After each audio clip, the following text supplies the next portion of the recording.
pace. An endless void of nothing and everything. Where time began and ended.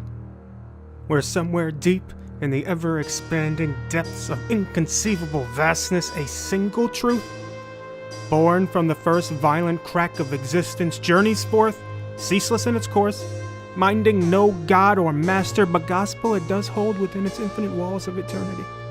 And upon reaching the end of this perpetual expanse where everything began and ended, it turns and gazes upon all that is and isn't, all that will be and never was, all that can be and can't be conceived by man and God alike, and decisively opens its boundless doors of wisdom to proclaim, "Hear me now!" Alien Resurrection is a good movie, so shut it!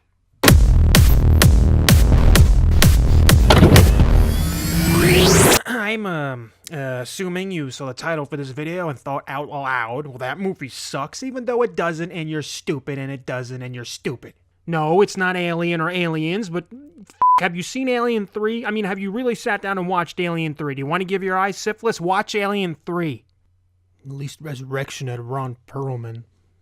Have you seen Hellboy? Alien Resurrection, the game, is a weird one. Firstly, it came out 3 years after the movie. 3 years.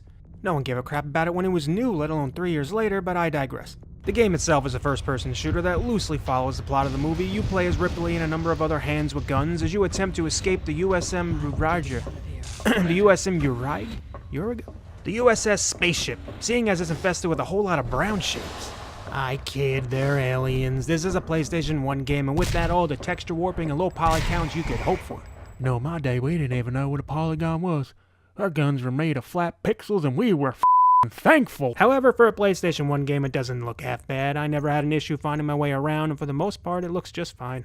The real shocker here is the controls. That's where 99% of older 3D games are really gonna let you down. Just go and try and play the original Armored Core on the PlayStation 1. Just go. I'll wait. I dare you. Are you back? It sucked, right? Oh my god! Alien Resurrection, though, was a pioneer. The developers, who, for the purposes of this video, I'm going to assume are old-timey gangster robots, looked down at the old DualShock and said, "Hey boss, I got an idea. How about we use one stick for moving and one stick for looking?" Oh, Tony, that's a great idea. Also sounds like something a copper would say. What? What do you even say? Boss, it's me. It's me. Take care of them, fellas. No.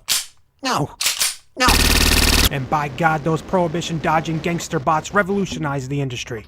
If you've played a modern FPS, then you already know how to play this game. They even nailed the sensitivity, and for back then, that is impressive. It feels great. I had no issue blowing loads of aliens back to whatever dumb prequel Ridley Scott wants to make next. Sure, there's still some weird button placements like reload is on R2, but honestly, it didn't take more than a few minutes to adjust. With the controls nailed down, all they had to do was make an enjoyable game to go along with it, and again, for the most part, they did. It's basic, to be sure. You're mostly just flipping switches and opening doors and a lot of samey-looking rooms, but it works. There is some backtracking and a few wait where the hell do I go moments, but these are few and far between. The majority of the game is straightforward.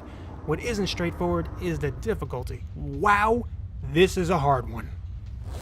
Also, this game is difficult. This now concludes our first dick joke. Ammo is scarce, and the alien aren't afraid to just run straight at you.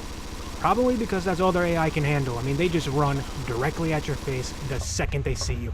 Sometimes you open the door and they're already gunning it in your direction. Sometimes they're sleeping on the ceiling? Is that canon? I need to watch these movies again. But they're what you'll fight for most of the game. There's some soldiers and a whole heap of facehuggers, and oh boy, the facehuggers.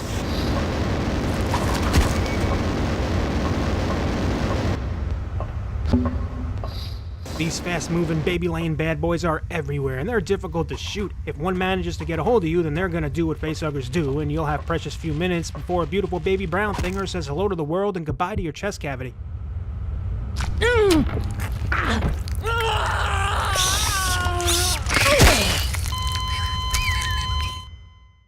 Luckily, the game provides you with a rare supply of portable thingamajogglers to remove them before it's too late. Problem is, there's too many of them and not enough thingamajogglers. But again, this is a minor complaint in the grand scheme. The game is difficult, even on easy, but if you're up to the challenge, there's a fun game here. If you're not up to the challenge, then just pop open the cheat menu and you can turn on invincibility, infinite ammo, and even turn off chest bursting and drowning. Yeah, drowning. If you've seen the movie, you know to expect some swimming and grenade launchering. Bottom line, though, is in one way specifically, Alien Resurrection was way ahead of its time. You will have no issues controlling this one. But if you can stomach how hard it is, then hop on this bad boy and give it a spin. Also, the same could be said about the game. What? Thank you for joining us.